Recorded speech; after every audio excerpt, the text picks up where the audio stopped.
Hello दोस्तों, उटोपियन classes में आपका स्वागत है। जैसा कि आपको पता है कि हमारी एक इंग्लिश ग्रामर रूल्स की एक सीरीज़ चल रही है, जिसका मैं आज आपके सामने अगला पार्ट लेकर आया हूं। तो चलिए बिना समय बर्बाद किए अपनी वीडियो को शुरू करते हैं और रूल नंबर 1 की तरफ बढ़ते हैं।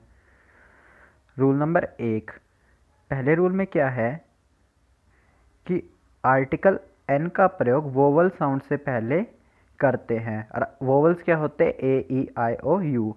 अब जैसा कि इसमें क्या बताया है कि आर्टिकल एन का प्रयोग वोवल साउंड से पहले करते हैं। अब इसमें इसका मतलब ये होता है कि अगर किसी भी वर्ड से पहले हम एन का प्रयोग तब करते हैं जब उसमें वोवल की साउंड आए। ये ज़रूरी नहीं कि उसके सामने ए, ई, आई, ओ, यू हो और तब हम वहाँ पर एन का प्रयोग कर दें।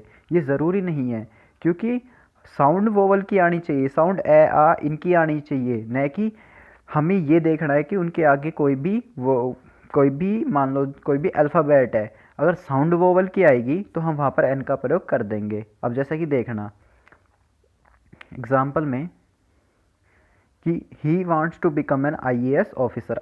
आईएएस आप जब भी कभी प्रोनाउंस करने की कोशिश करो ना, तो हिंदी में लिख लिया करो उसे, जिससे आसानी होगी। IAS। अब आई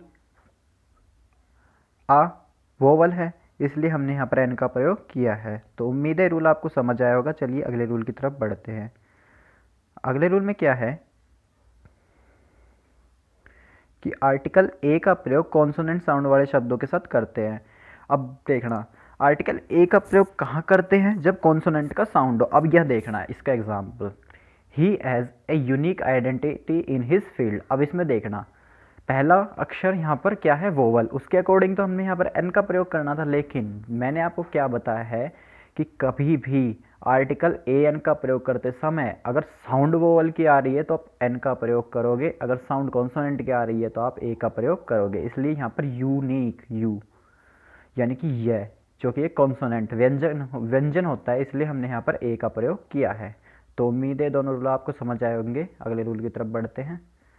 रूल नंबर 3 देखना दोस्तों, रूल नंबर 3 में क्या है कि अनकाउंटेबल नाउन से पहले कभी भी आर्टिकल ए एन का प्रयोग नहीं होता, बल्कि केवल दा का प्रयोग होता है। अब इसमें क्या मतलब है? अनकाउंटेबल नाउन्स वे होते हैं जिन्हें हम गिन नहीं सकते, यानी कि जैसे हवा हुई, पानी हुई, जंगल नहीं, मतलब लकड़ी हुई, यानी कि कोई भी ट्रैफिक हुई, ये सभी अनकाउंटेबल नाउन होते हैं। तो जिनको हम गिन नहीं सकते उनसे पहले कभी भी हम ए और एन का प्रयोग नहीं कर सकते। ए एन का प्रयोग कहाँ होता है? जिन्हें हम गिन सकते हैं या फिर जिन्हें हम गिन सकते हैं और जिनकी मात्रा केवल एक हो, उस स्थिति में हम केवल ए और एन का प्रयोग करेंगे। अब देखना इसका एग्जाम्पल कि in these days A traffic in Delhi is too much, यानी कि आज के दिनों में जो ट्रैफिक है दिल्ली का वो बहुत ज़्यादा है। अब मैंने क्या बताया कि ट्रैफिक अनकाउंटेबल नाउन होता है, इसे हम गिन नहीं सकते। एक ट्रैफिक, दो ट्रैफिक, हम तो व्हीकल को गिन सकते हैं ना, एक एक जो व्हीकल, जैसे मान लो एक कार, दो कार, लेकिन ट्रैफिक गिना नहीं जा सकता, इसलिए हम यहाँ पर ए का प्रयोग नहीं करेंगे, ए को रिमूव कर देंगे। तो चलिए अगले रूल की तरफ बढ़ते हैं। Rule number 4। अब देखना इसका भी एक एक्सेप्शन है। मैंने क्या बताया था कि हर किसी का एक एक्सेप्शन होता है, क्वेश्चन हमेशा एक्सेप्शन से आते हैं। नॉइस एक मात्र ऐसा अनकाउंटेबल नाउन है जिसके साथ ए का प्रयोग होता है। इसमें क्या है कि नॉइस जो नाउन है वो एकमात्र ऐसा अनकाउंटेबल नाउन है जिसके साथ ए का प्रयोग करते हैं। जैसे कि एग्जांपल में do not make a noise, इसलिए हमें यहाँ पर नोटिस आया है, गलती से लिख गया, नॉइस आएगा यहाँ पर, do not make a noise केवल। और याद रखना दोस्तों, नॉइस के साथ हमेशा मेक का प्रयोग होता है, न कि मान लो कोई और वर्ब आए नॉइस के साथ, तो वो गलत होगी। हमेशा नॉइस के साथ मेक नॉइस यानी कि मेक का प्रयोग ही होता है। चलिए उम्मीद है रूल आपको समझ आए होंगे। अगले रूल की तरफ बढ़ते हैं। हाँ, अब ये देखना एक्सक्लेमेटरी सेंटेंसेस में व्हाट और हाउ के साथ ए एन का प्रयोग करें। अब एक्सक्लेमेटरी सेंटेंस क्या होते हैं? जिसमें आप किसी आश्चर्य, दुख या मान लो कोई कोई खुशी हो, उसे हम एक्सप्लेन करते हैं यानी अपने भाव से दिखाते हैं, जैसे कि वाह, ऐसे ऐसे सेंटेंसेस में हम व्हाट और हाउ के साथ ए एन का प्रयोग करते हैं। चलिए इसका एग्जांपल देखते हैं। अब देखना व्हाट अ ग्रैंड बिल्डिंग। अब ये एक एक्सक्लेमेटरी सेंटेंस है। एक्सक्लेमेटरी सेंटेंस की पहचान क्या होती है कि लास्ट में आपको साइन ऑफ एक्सक्लेमेशन, ये साइन ऑफ एक्सक्लेमेशन होता है ये दिखेगा। तो आपको याद रखना है उस स्थिति में व्हाट और हाउ के साथ ए एन का प्रयोग करना है ज़रूरत के अनुसार। अगर यहाँ पर वोवल साउंड आए तो आप यहाँ पर एन का प्रयोग कर देंगे, और कॉन्सोनेंट आए तो ए का प्रयोग कर देंगे। चलिए, उम्मीद है रूल आपको समझ आया होगा। अगले रूल की तरफ बढ़ते हैं। अगले रूल में क्या है कि many, rather, such, quite, how, to और एज प्लस ए और एन प्लस एडजेक्टिव का प्रयोग करें। इसका क्या मतलब होता है कि कभी भी आपको सेंटेंस में many, rather, such, quite, how, to, so और एज का प्रयोग, कभी भी सेंटेंस में आपको ये वर्ड मिल जाए, many, rather, such, quite, how, to, so, as, तो आप उसके साथ ए और एन और उसके बाद एडजेक्टिव का प्रयोग करोगे। यानी कि उसके बाद जो एडजेक्टिव का प्रयोग होगा उसके साथ हमेशा ए और एन का प्रयोग होगा। अब जैसा कि एग्जाम्पल में देखिए, एग्जाम्पल में क्या है कि it was quite a difficult task.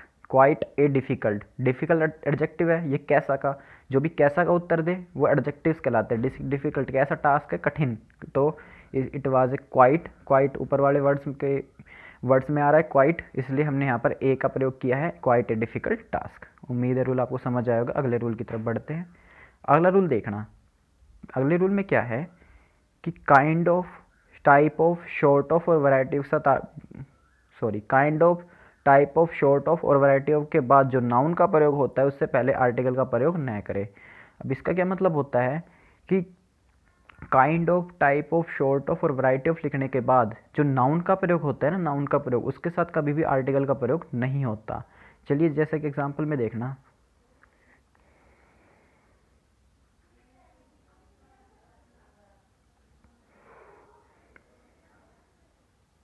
अब देखना,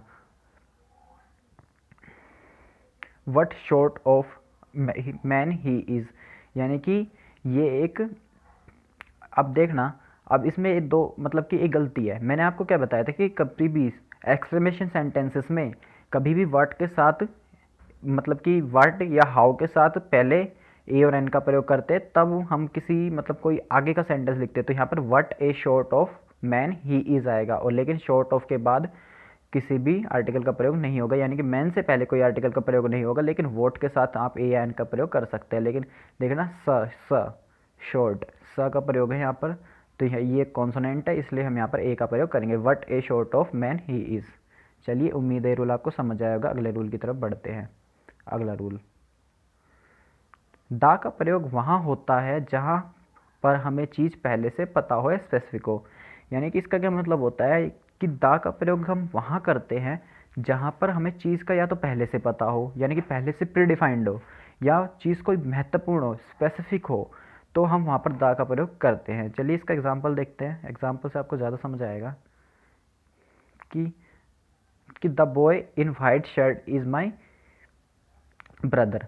अब देखना, a boy is my brother, इसमें तो कोई भी मतलब कोई भी लड़का हो सकता है, लेकिन the boy in white shirt यानी कि एक स्पेसिफिक बॉय हो गया, यानी कि एक पर्टिकुलर बॉय हो गया, यानी कि जो जो लड़का सफ़ेद शर्ट में है वह मेरा भाई है।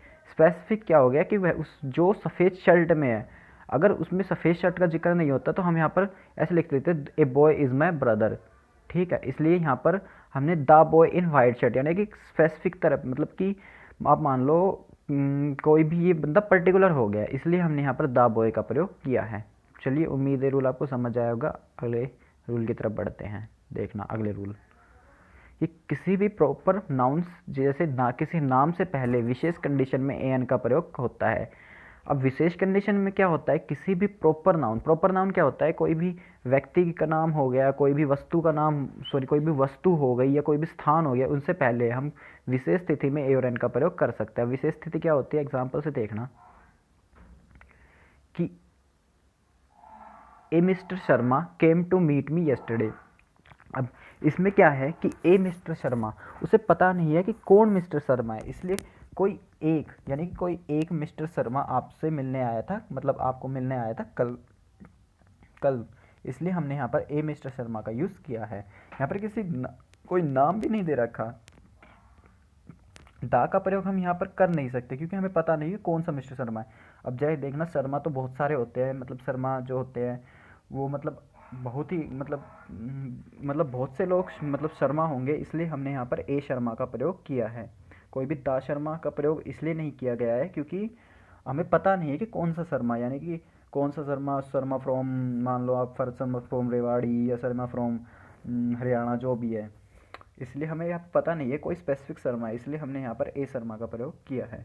तो उम्मीद है ये रूल आपको समझ आया होगा। ये रूल थोड़े से अटपटे से है, तो आप इनमें कंफ्यूज मत होना, क्योंकि रूल यहीं से ही क्वेश्चन ज़रूर पूछे जाते हैं। जो रूल आपको लगते हैं कि कंफ्यूजिंग है, तो क्वेश्चन भी वहीं से ही आएंगे, आप ये बात ज़रूर याद रखना। चलिए अगले रूल की तरफ बढ़ते हैं।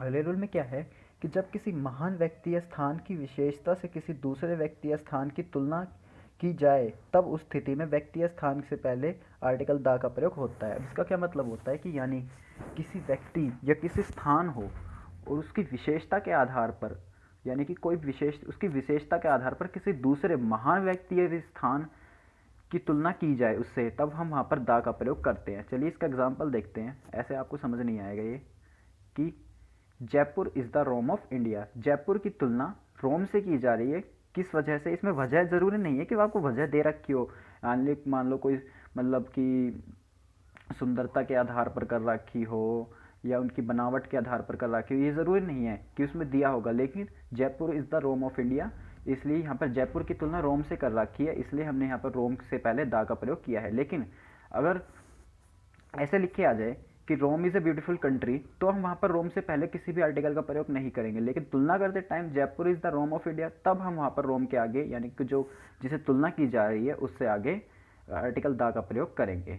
तो चलिए हमारे 10 रूल यहीं समाप्त होते हैं। अब एक छोटी सी टेस्ट सीरीज कर लेते हैं 5 क्वेश्चनों की। इसका पहला क्वेश्चन क्या है कि he wants to join BJP to become a MLA। अब देखना, मैंने आपको क्या बताया था कि ज़रूरी नहीं है कि पहला वर्ड क्या है, आर्टिकल कभी भी पहले वर्ड पर डिपेंड नहीं करता, प्रोनाउंसिएशन जो हम बोलते हैं उसकी साउंड पर डिपेंड करता। अब देखना MLA, MLA,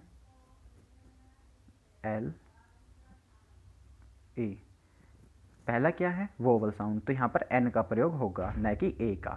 तो चलिए अगले क्वेश्चन की तरफ बढ़ते हैं। He bought a furniture last year.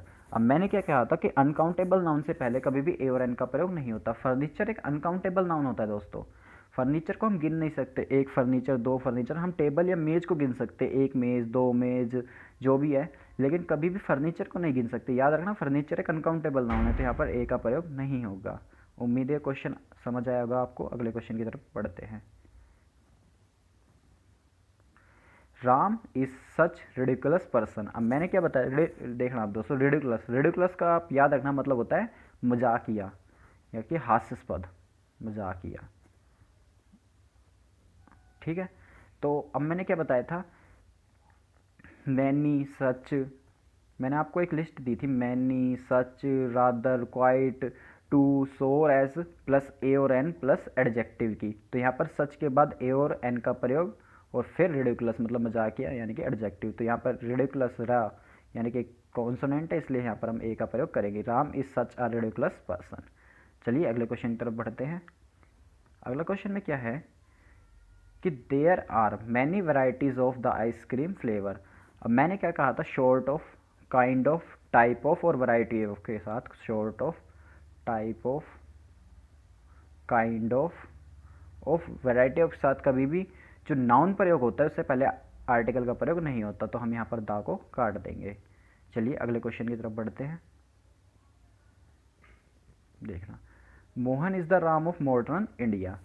अब इसमें क्या है कि Mohan is the Ram of modern India, Mohan की तुलना राम से की गई है, इसलिए हमने यहाँ पर राम के आगे, राम मतलब कि भगवान राम, देखना यहाँ कैपिटल आ रहेगा। Mohan is the Ram of modern India, यानी कि मोहन जो है मॉडर्न इंडिया का राम है, यानी कि मोहन में कुछ ऐसी अच्छाई है जिसकी वजह से उसकी राम से तुलना की गई है। भगवान राम से मोहन की तुलना की गई है, इसलिए हमने यहाँ पर भगवान मतलब जो राम के आगे है दा का प्रयोग किया है। तो चलिए, उम्मीद है दोस्तों कि आपको हमारी वीडियो पसंद आई होगी। तो कल मिलते हैं नई वीडियो के साथ, नए रूल्स के साथ। अलविदा, जय हिंद, जय भारत।